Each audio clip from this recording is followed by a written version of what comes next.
Hey everyone, welcome to another episode of Trail Talk, getting to the stories behind the story of the Overmountain Victory Trail and the Kings Mountain Campaign, trying to better understand the world of the American frontier and the American Revolution. Now, students of the American Revolution, sometimes you'll only hear about Spanish involvement in a kind of a few limited instances. For example, maybe even the fighting against the British in like Central America or the Caribbean. However, it is connected to our story. In 1815, Isaac Shelby told the historian Martin Hardin that, quote, if they, meaning the Overmountain men, if they failed and the country was overrun and subdued by the British, they would then take water and go down to the Spanish in Louisiana, end quote.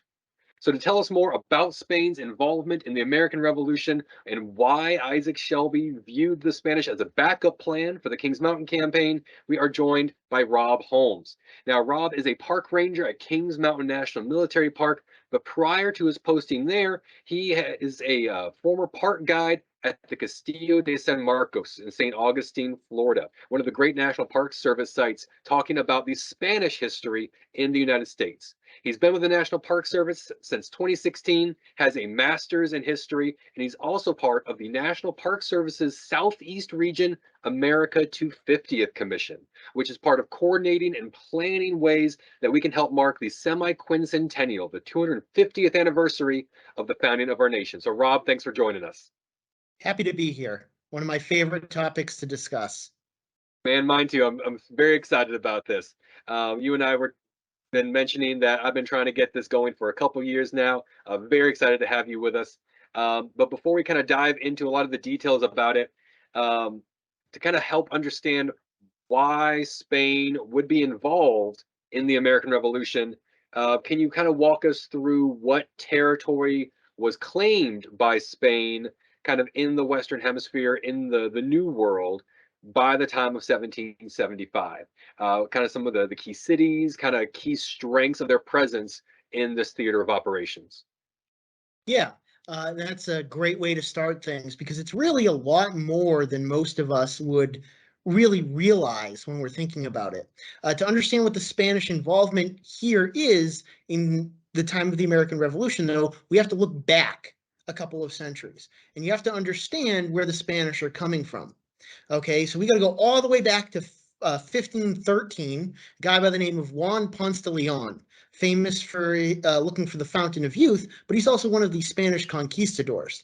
And in 1513, he's sailing up from Puerto Rico, looking for new lands, and he comes on an area that is overrun with just flowers all over the place. This just beautiful island. And he anchors his ship, comes off the ship, plants his flag on the ground, calls the new land La Florida, and claims it in the name of Spain, the Spanish monarchs. Now, what he didn't realize at the time was that he was actually on the mainland of the North American continent. So from that point on, in Spain's mind at least, they owned all of North America, not just in these little islands. They believed that they owned everything. Now, that didn't really go over so well with most of the other Europeans.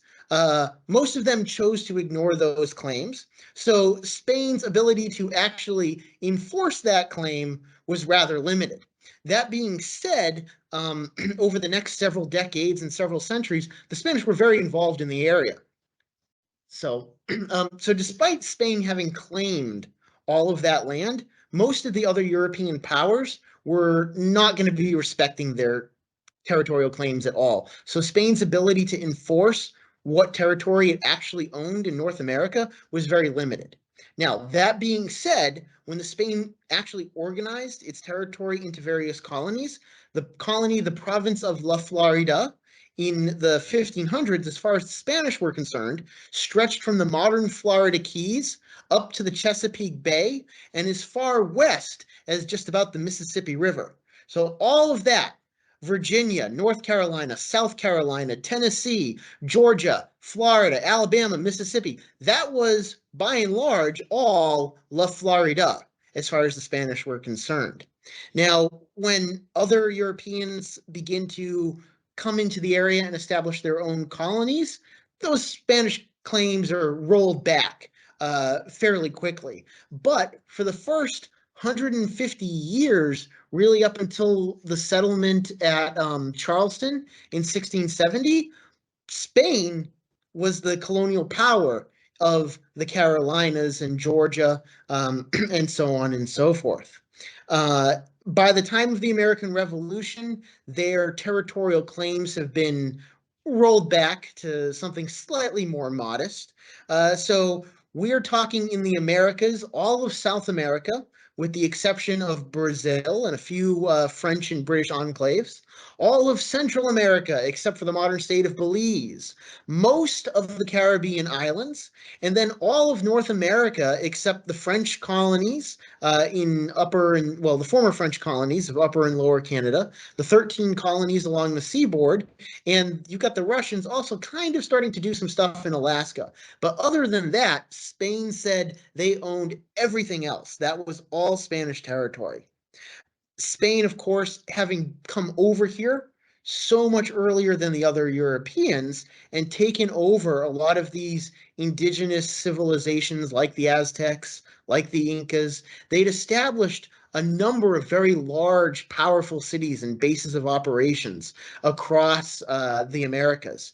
Now, for us, when we're talking about the American Revolution, we need to remember that the Spanish territories and Spanish cities that were important to the Americans, to those rebelling, to the patriots, are not necessarily going to be the ones that are as important to Spain. Now, what do I mean by that? Well, from the Spanish point of view, the most important Spanish cities are going to be places like Lima, Peru, and Mexico City, because these are where the two large mints were.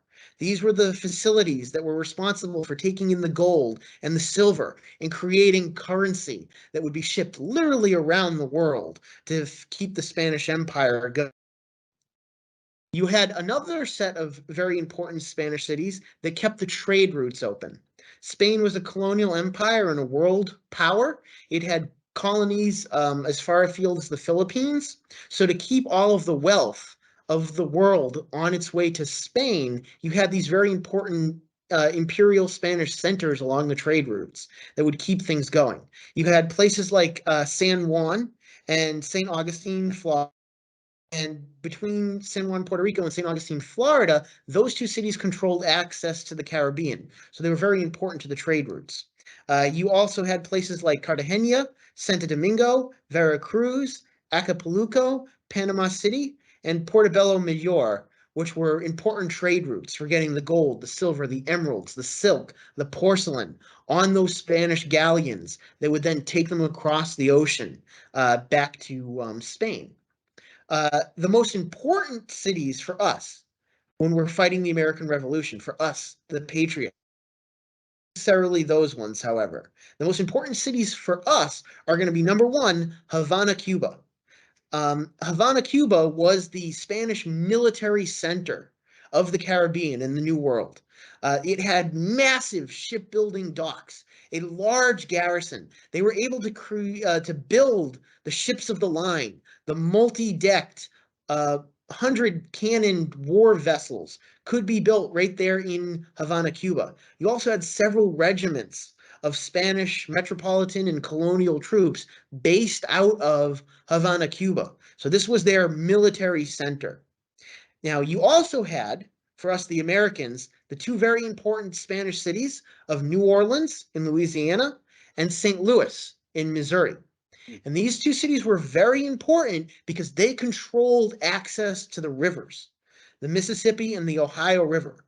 And these trade routes allowed the Spanish to get supplies and information to us by going around the British.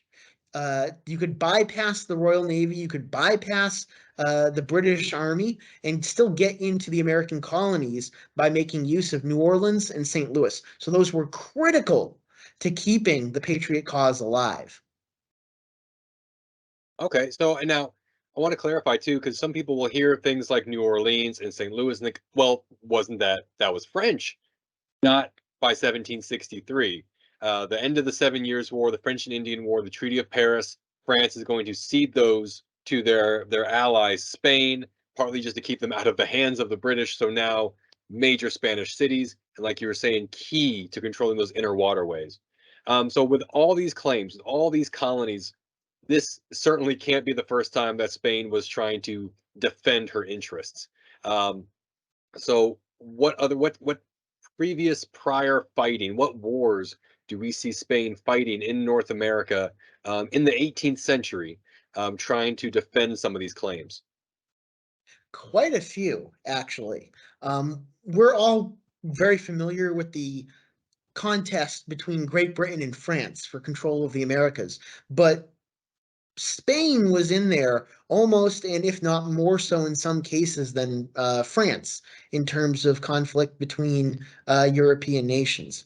The first war that Spain gets involved with in the 18th century is one that we might know as Queen Anne's War over here in the Americas. They call it the War of the Spanish Succession over in Europe. And that was a 12-year-long war, 1712 no, excuse me, 1702 to 1713.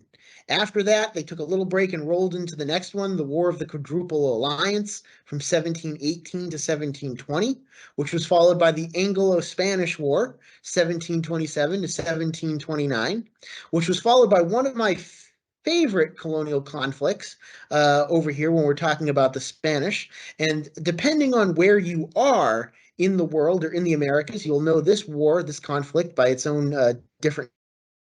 If you are in the American South or the Caribbean, you're going to know it as the War of Jenkins' Ear. If you're in the Northeast or in Canada, you're going to know it as King George's War. If you are in Western Europe, you'll know it as the War of the Austrian Succession. And if you are in Central and Eastern Europe, you'll know it as the First and Second Silesian Wars. And then, if you're in India, you'll know it as the First Carnatic War. So this is really kind of a world war fought on many different fronts. Then, of course, you've got some revolts. Probably the most well-known is the Primo Revolt out in the American West in 1751. And then you have the 7 Years' War, the French and Indian War, also known as the Anglo-Spanish War. Again, if you're taking the Spanish perspective, from 1756 to 1763. And then you roll right into yet another Anglo-Spanish War from 1779 to 1783 that most of us are going to recognize as being the Revolutionary War. So Spain was fighting in the Americas quite a bit during the 18th century. Almost nonstop, it sounds like. Take a break, get a breather, and then they're back at it again, right? Goodness. Absolutely. So that kind of goes right into my next question is, why would Spain even consider joining the American Revolution against Great Britain? But from the way you describe it, especially the use of the different terms, the different names for the war, they're not seeing this as, oh, let's go and help the American rebels. They're seeing it a little more as, hey, here's another chance to fight Britain. Is that a pretty fair description? Yeah, that's definitely a major motivation for the Spanish. We, the Americans, the patriots, for the Spanish, we're really kind of a means to an end for them. A lot of the times, again, we're used to thinking of European involvement in the American Revolution in terms of France, where you've got motivation of, say, Enlightenment ideals. Spain was committed to the ideals of the Enlightenment, but not so much as you'll find in France. Okay. Spain definitely had its own Enlightenment thinkers, but there's no Spanish equivalent to, say, Voltaire or any of those other well-known Enlightenment thinkers. So for the Spanish, it wasn't so much this sort of idealist thing, it was very pragmatic. They have very pragmatic motivations for getting involved in the American Revolution. Part of it was territorial. For the previous 250 or so years, they had been dealing with British and English, before that, encroachment in their territories. At the end of the French and Indian War, Spain had really lost big. Britain had gone in and simultaneously captured Havana, Cuba, and Manila in the Philippines, which were two crown jewels of the Spanish Empire. So to get these cities back, they had traded the colonies of East and West Florida to the British. The colony of East Florida is the Florida Peninsula, which was traded for Havana, and then the Florida Panhandle, plus a large portion of Alabama and Mississippi, were traded to get Manila, Florida back. To compensate the Spanish for their loss, France had given them the territory of Louisiana. But again, as far as Spain was concerned, all of the Americas should be rightfully theirs. So they wanted to go to war with Britain to prevent Britain from taking more Spanish territory. They also wanted to get some of their European territory back. During Queen Anne's War, the War of the Austrian Succession, Britain had taken Gibraltar, territory that is literally on the Spanish peninsula, from Spain. So they're also going to use this as an opportunity to put Gibraltar under siege to try and get that back. They want to protect their treasure routes from British naval intervention. All of that Spanish gold, silver, emeralds, silk, porcelain. The Spanish are very worried that Britain, with its great naval power, is going to cut off their trade routes. So they want to keep their economic lifeline going. They also want to defend and promote Catholicism. At the time of the American Revolution, that's probably less important than it was in the earlier 18th century, but the Spanish were deeply Catholic. And the British, of course, are various forms of Protestants who the Spanish considered to be heretics. And they did not want English or British Protestants to spread and to gain more power. So they wanted to promote and defend Catholicism. But probably the single biggest, single most important factor for Spain's involvement in the American Revolution was the so-called familial alliance between Spain and France. At the end of the War of the Spanish Succession, both countries are going to be ruled by members of the Bourbon dynasty. They have the same ruling family, and they had signed an alliance of military, political support of each other, where one went to war, the other was bound to support them. And France, by the time of Spain's involvement in the war, had already been involved very deeply. So Spain wanted to maintain that close familial alliance with France. Wow, so you're looking at multiple ways, various reasons that Spain is going to want to be involved, partly against the British, partly against Protestants, partly for the French, partly just for self-defense. Because, like you're talking about, you're mentioning all the trade, the silver, the gold, and I also want to point out you're talking about these silks and porcelains not produced in South America, but being transported around and through South America from the Pacific into the Atlantic. A British fleet, more British holdings in Central America can cut off that trade. So, yeah, no kidding. Lots of good reasons to be involved. Um, so, how are they going to help? You see the Spanish, are they first stepping up and going right up, full bore? Here's an army. Are they going to be more clandestine like France does at first? Is this official Spanish government intervention? How are we looking at Spain finally getting involved in this fighting? So Spain is going to begin its support clandestinely to begin with. They didn't want to do it openly. They weren't ready for it. The 18th century trade routes are going to be a big part of the reason for that. The Spanish treasure ships could not sail at any given point in time, so they needed the treasure fleets to have come over and built up a good supply of money, of silver and gold, because they knew that when the British Navy got involved, this trade route was going to be shut down. So they needed to prepare themselves first. They needed to build a war chest. And they're doing it clandestinely from the beginning. A lot of political backroom maneuvering and negotiations. When they eventually officially join the war in 1779, the support will continue. At that point, it's going to be open. How are they going to support us? Well, that's an amazing answer to that question right there. They're going to give us an enormous amount of material aid, and I'm going to read off some of these statistics here because it's mind-boggling. Yeah. They provided us with 250 bronze cannon, 30,000 muskets, 30,000 bayonets, 512,314 musket balls, 300,000 pounds of gunpowder, 12,868 grenades, 30,000 uniforms, and 4,000 field tents. Additionally, they're also going to supply us with somewhere between 9,000 to 15,000 head of cattle and several hundred horses from San Antonio, Texas. And this is a story that I always love to share with everybody. So apologies for the digression here, but this is an amazing story that people need to know about. And this goes back into before when I was talking about New Orleans and St. Louis being very important cities. Right. In the time of the American Revolution, much like today, the Southwest, Texas, Arizona, New Mexico, great area for raising cattle and raising horses.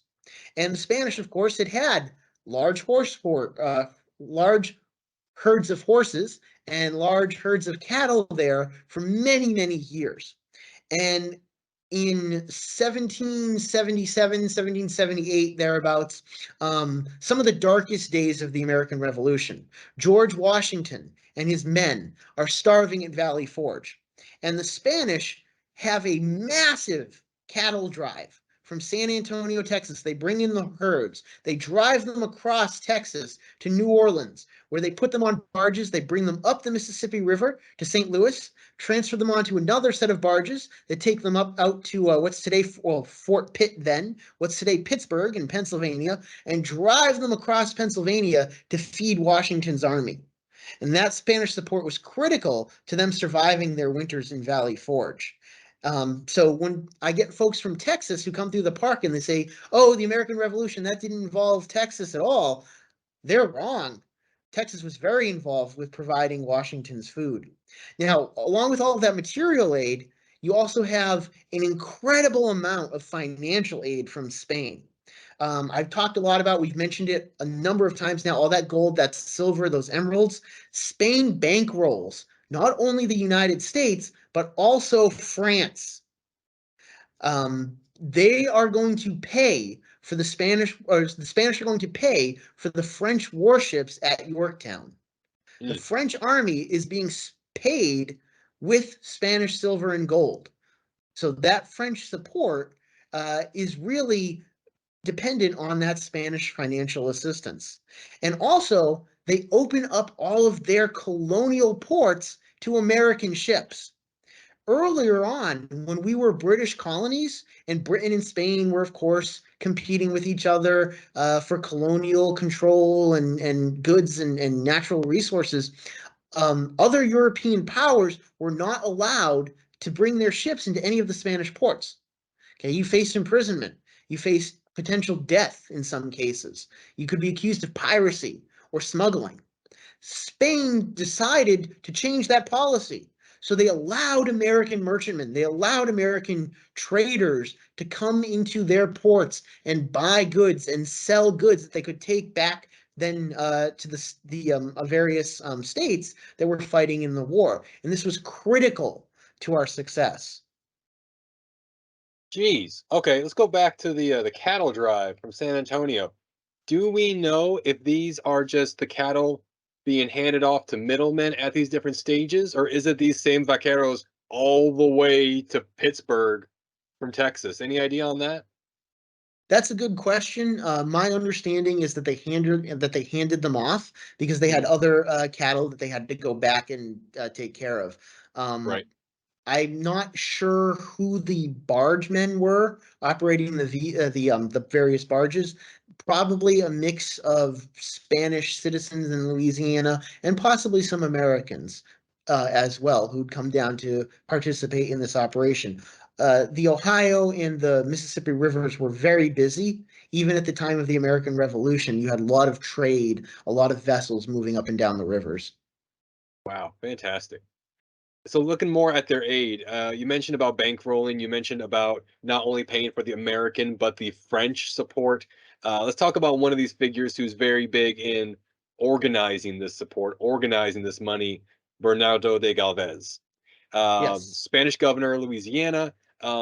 huge, influential person in organizing the support of the American cause, or just the anti-British cause, we'll say. What can you tell us about Galvez, and why do you think he's going to be such a big advocate for aiding the American rebels? So, first of all, you have to consider his career. He was very much Spain's man on the ground. He was a career soldier and colonial government official who had served in Mexico, in the American Southwest, places like he passed through Arizona, New Mexico previously. He also served as governor of Cuba, and eventually, after the war, he's going to become viceroy of Mexico. So he was very much of experienced government official who knew the ground, who knew what was going on. He had personal experience of the situation. Militarily, he had a very interesting career. He had fought wars against Portugal and Algiers, as well as the Apache prior to the American Revolution. It's also worth noting that he was a student of the Enlightenment, though he himself was no revolutionary. He very much supported his king.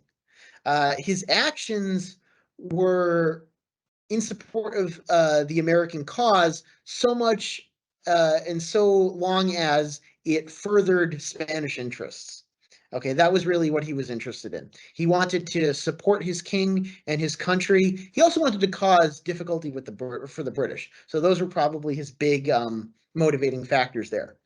Now, despite that, he corresponded directly with American leaders such as Patrick Henry, Thomas Jefferson, and Charles Henry Lee, who, in their own writings, expressed admiration for him. So he was very well connected in these circles of not only the Enlightenment, but also the leaders of the American Revolution.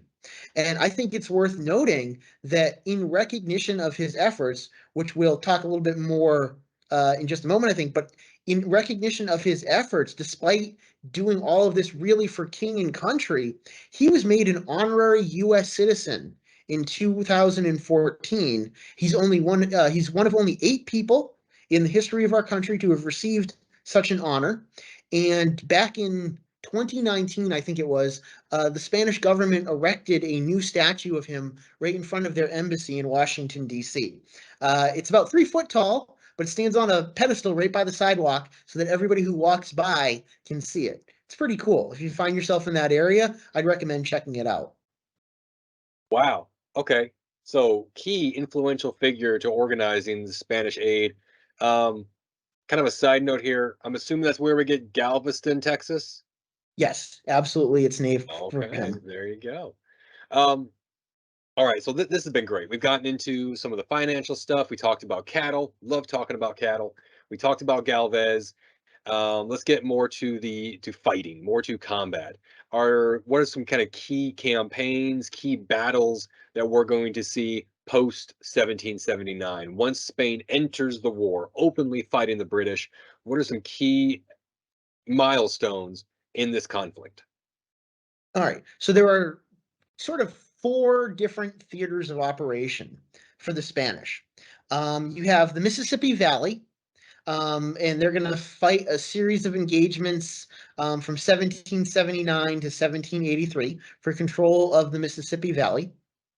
And at places like Baton Rouge, Natchez, St. Louis, the British actually attempt to come down the river to take St. Louis. They're coming down from what's today Michigan and Canada. Uh, you've also got the battles of Arkansas Post of 1783. Side note, and shout out to our friends of the various national parks that are located in Natchez, St. Louis, and Arkansas Post, keeping you guys get you that little mention there. An interesting one but to me, my personal favorite from the Mississippi Valley is the Battle of Fort St. Joseph, because Fort St. Joseph is in Michigan. So the Spanish were fighting as far north as Michigan against the British and defending and keeping the British from taking this fort. You also have a number of Spanish campaigns in the West Indies. Not nearly as much as the French are going to end up fighting. They're far more involved with that. But the Spanish do capture the Bahamas in 1782 with the assistance of a couple of American warships. You also have a whole series of battles in Central America. That's sort of the third theater of their operations. You've got battles in Honduras and Nicaragua, and Honduras from 1779 to 1782. Those ones are kind of cool because they involve a young man by the name of Horatio Nelson, who will become very famous later on in the Napoleonic Wars. It's ringing a And bell. then, Yeah. yeah, yeah, Trafalgar and all that, right?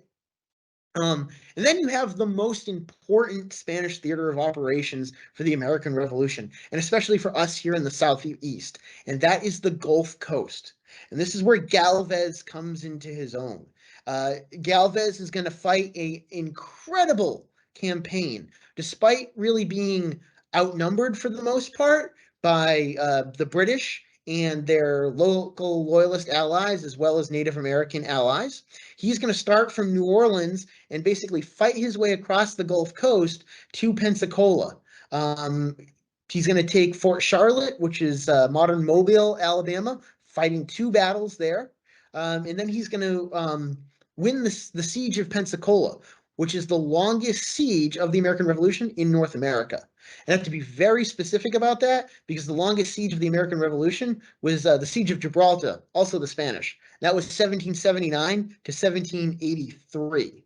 So the Spanish Ooh. were very involved in tying down British forces. But that Gulf Coast campaign is going to be critical because it eliminates the British ability to supply their Cherokee, Creek, and other Native American allies who were getting supplies like lead and powder and so on and so forth from that British base in Pensacola. And that does a lot to prevent them from being able to attack the frontier like they probably would have done otherwise had not the Spanish in the Gulf kept the British attention there and kept them tied down. So and again, this is a campaign that's going to be fought from 1779 to 1781. So those critical years of the American Revolution, the Spanish are fixing, they're tying those British forces down in these various places. Geez. So you're looking at going right over top of the Kings Mountain campaign, the battles of Cowpens, these other kind of big victories that we hear about for the American forces in the Carolinas. Same time that's happening, here's Galvez creeping along the Gulf Coast, like you're saying, tying down British forces, tying down British attention, and cutting off a crucial supply network to British allies in the interior. Um, Absolutely essential. Now, talking about the frontier and mentioning this time period in Kings Mountain, from Isaac Shelby's quote that we opened up with about going down the water, going down the rivers to New Orleans, it's evident that this Spanish aid is not only known by guys like the diplomats and Galvez and governors and Patrick Henry and Jefferson. It's known by men on the frontier. Yes, Isaac Shelby had a pretty good post on the frontier. He was a leading officer, a leading individual, but he is way up in the mountains, way up on the frontier, and he knows about this. He knows about this Spanish aid. So, can you tell us any more about Spanish involvement along the frontier specifically? Kind of what were their views on the frontier, on the American settlers, and maybe how these people fit into the worldview of the Spanish Empire? Yeah, absolutely. And that's a very interesting question that can go in a lot of different ways. So, first of all, the Spanish definitely wanted the land. And you can see in some of the letters written back and forth between the Spanish court and people like John Jay, who were our diplomats and ministers abroad after the war when they're signing the treaties. Spain definitely wanted the land. They also, so you can see where they proposed where the borders would be. For example, Spain wanted to fix the border in Georgia between their territory at the Altamaha River. So half of Georgia, Spain wanted to go to them. So they definitely wanted the land. As for their feelings for the people, the individuals, that gets a little bit more complicated as far as the Spanish were concerned. Um, Again, for the Spanish, they are very deeply Catholic. Okay. And for the Spanish, their point of their worldview, their culture is very different than what we're used to seeing when we think of the colonial period in the United States. They had a very different set of values, a very different way of looking at the world than we're familiar with for the British. And this probably would have created some friction had they gone over there. So first of all, you've got the problem of religion. The Spanish, like I said, they're not the quite at the same level of the Spanish Inquisition of the early modern era of burning people at the stake and all of that. Spanish Louisiana was probably the most religiously tolerant colony at the time of the American Revolution. So that's less of a problem, but probably would have been still considered somewhat distasteful to them to have all of these various Protestants and others, like Quakers, say for example, potentially coming into their Catholic territory. And earlier in the 18th century, when people did want to move to Spanish territory, there was a requirement of converting to Catholicism. So that had been a thing in the past. So there was definitely a precedent for this. Uh, there had been, lots of friction over the course of the 18th century between English-speaking Anglo colonists and the Spanish. So there's a lot of this bad history between the two that would have been very difficult for them to move beyond. Now, that being said, Spain's colonies were very sparsely populated. So the chances of them necessarily coming into direct contact with Spanish officials, where this friction is going to be created, is a lot less than you would find elsewhere. The American states, the 13 British colonies, far more densely populated, more densely settled than most of the Spanish colonies of the time period. There's definitely more people in the Spanish Empire. They're just spread out a lot more than you're going to find in the British colonies. So there's a lot of potential for friction here. I don't necessarily think that the Spanish would have been super thrilled to get them there once they actually got there. You would have had barriers of language, barriers of religion, and barriers of culture, and most importantly, barriers of race. And again, this is where I'm going to have to go into a little bit of a digression here about what I mean for that. Spanish colonial society was very different than British colonial society, especially in terms of their conception of race. Now, I am not saying that the Spanish were some racially enlightened society or anything at all like 21st century United States. That was absolutely not the case. But they were more racially tolerant than you would find in the British colonies. The most important thing to the Spanish colonial government was not an individual's race, but their religion. Now, social class comes into play, and that's going to be a big part of what's going on here.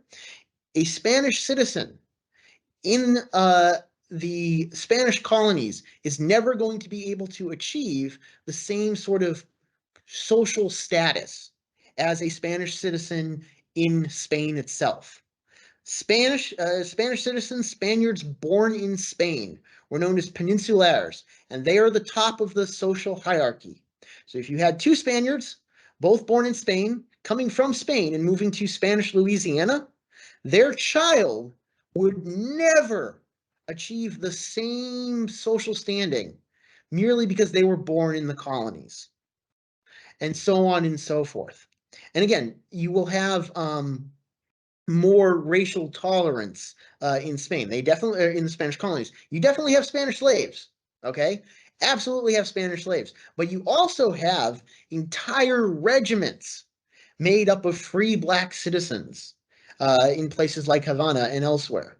So they're a lot more racially tolerant than anything that you're going to find in the British colonies, especially in the southern British colonies. So again, the chances for friction here are enormous.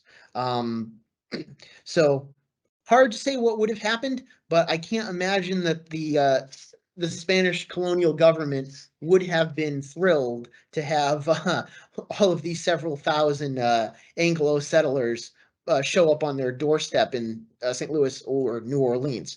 But then again, who knows? The Spanish had been colonial rulers for many centuries at this place, and they were quite adept at fitting people into their sort of colonial system. So they might have been able to figure something out. Interesting. Interesting. Okay. So let's talk about the end of the revolution. The Americans win 1783. What does this look like? You've got Spain is not allied with the United States. They were allied with France. They were at war with Britain, but they're not allies of the United States. So after 1783, the Treaty of Paris, are they going to be good allies, trading partners, or are they going to view each other as competitors? What does the Spanish Empire view, or how does the Spanish Empire view this new upstart republic right here on the edge of their frontier? With great suspicion is the best and honest answer. Uh, Even after the American Revolution, despite all of this help, we're never official allies. We are competitors. Let's go so far as describing Spain and the United States as being extremely bad neighbors, extraordinarily bad neighbors, even. Now, there are going to be some areas of cooperation in things like trade and diplomacy. For example, George Washington breeds mules from donkeys that were sent to him by the Spanish king. So, in areas like trade and diplomacy, there's some cooperation. But Spain, again, you have to think it from their point of view. They distrust American republicanism and democratic governments. They viewed Protestants as heretics. They want to block U.S. Western expansion into territory that they claim, and they're allied to Native American groups like the Creeks, the Chickasaws, the Choctaws, who resisted the U.S. supplying them with guns and gunpowder. They also had a large free black population. And they had a long history, too, of providing safe haven to those enslaved who decided to emancipate themselves and make their way to Spanish territory. And that's actually something that had been going on for 50 years or more prior to the American Revolution. The first Underground Railroad didn't run north, it ran south to Spanish Florida. And any enslaved individual who made their way down there, who self-emancipated themselves and arrived in Spanish territory, so long as they agreed to pay their taxes, convert to Catholicism, take an oath of allegiance to the Spanish king, and if they're a man, serve in the militia, could get all the rights and protections of a freeborn citizen of Spain. That was kind of their way to stick it to the British and the American colonists at the time. So there's a lot of conflict, not open conflict, not open warfare, but there's a lot of conflict and competition between the United States. The Americans, for our part, we are attacking free Black and Native American settlements and communities that are allied with Spain. We're engaging in large-scale smuggling operations to get around Spanish trade restrictions and taxes and things like that. We're also illegally seizing Spanish territory by force of arms, like in places like Natchez. The U.S. Army just kind of shows up and says, "Hey, this is ours now. What are you going to do about it, Spain?" And this is going to continue on for quite some time. Not that the Spanish don't get their own licks in on us as well. Okay, especially later on as we get into the Napoleonic era, they are helping the British. They're helping the Native Americans who are competing with us. But my favorite story about this sort of competition between Spain and the early United States involves a gentleman by the name of General James Wilkinson. Ooh. And General James Wilkinson was twice the commander-in-chief of the U.S. Army. Two times. He was a well-known military commander who fought during the American Revolution and at other times. He was also a paid agent working on behalf of the Spanish government. So he was a double agent working for Spain while he was the commander-in-chief of the U.S. Army. Mm. He was also tied up with Aaron Burr and the Burr conspiracy, though his exact involvement in that has been debated. It's possible that he was just looking to cause problems on behalf of Spain. It's possible that he threw Aaron Burr under the bus to protect himself. But this goes on for a very long time, yeah, and he's paid quite well. And it's not until almost the end of the 19th century that we figure out that he was this Spanish double agent. So Spain, they're very active in giving it to us as we are in giving it to them at this point in time. Goodness. Well, like you were saying, maybe not the best neighbors.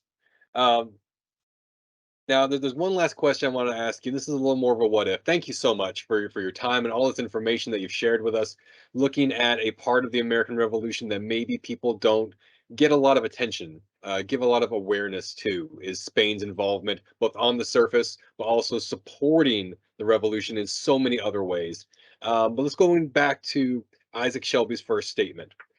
If Isaac Shelby had to use this plan, if the Kings Mountain campaign had not gone well, 1780, if massive numbers of American frontiersmen had to up and float down the Tennessee River, down the Mississippi, winding up at New Orleans, just thousands of these refugees evacuating from East Tennessee, from the Overmountain settlements. We talked a little bit about how some of that culture clash might be going on, but how do you think this would have changed Spanish operations against the British?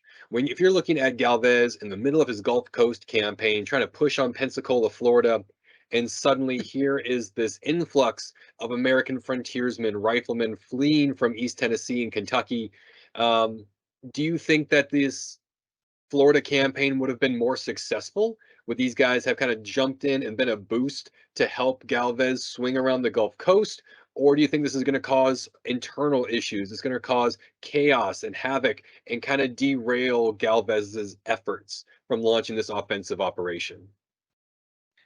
It would have. It would. My general feeling is that it probably would have been very unhelpful uh, in the long run. In the short term, if they were able to move very, very quickly, it would have been enormously helpful to have those extra troops to conduct this campaign. But 18th century warfare doesn't move quickly. So much slower, I think would have created more of this friction. There are a number of difficulties. Spain and the US are not being officially allied. What are we going to do with these guys? They're probably going to be distrustful of each other's intentions. The frontiersmen they have some skills, but not necessarily the sort of amphibious, almost warfare siege skills that the Spanish really needed. Um, but the biggest problem is that they would have been in a different climate.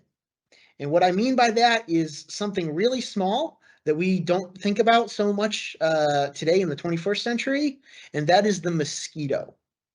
Malaria and other mosquito-borne diseases were a huge problem in operations in the South, in the Caribbean. Um, Part of the campaign in the Carolinas, Cornwallis's army really struggles with mosquito-borne diseases like malaria.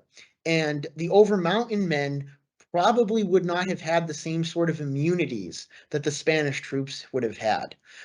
Spain, because it has this multiracial, multi-ethnic army, folks of African descent, Native American descent, European descent, they were a lot more resistant to tropical diseases than other European armies like the British, like the French.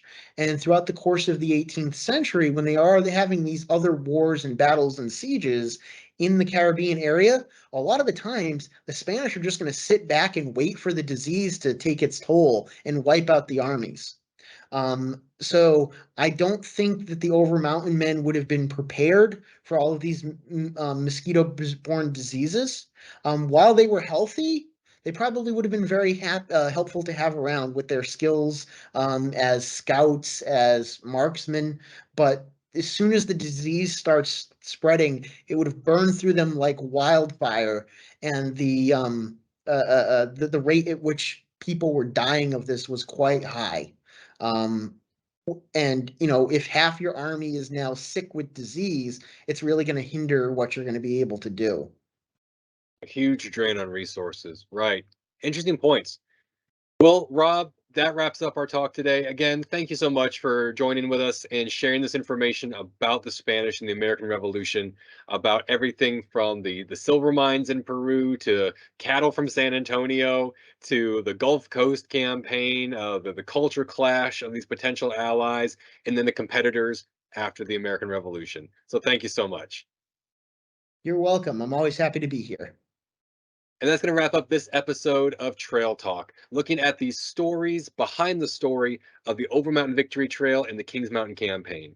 I'm Ranger William Caldwell with the Overmountain Victory National Historic Trail, our guest, Rob Holmes from Kings Mountain National Military Park. Thanks for watching, and I hope you enjoyed. Thanks for having me.